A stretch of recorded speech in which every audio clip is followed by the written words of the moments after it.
¡Hola,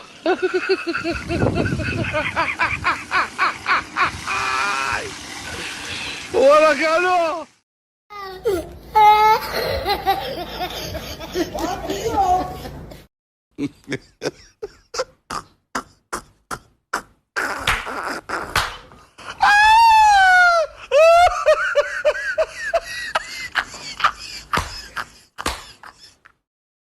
Hey, y'all, come look at this.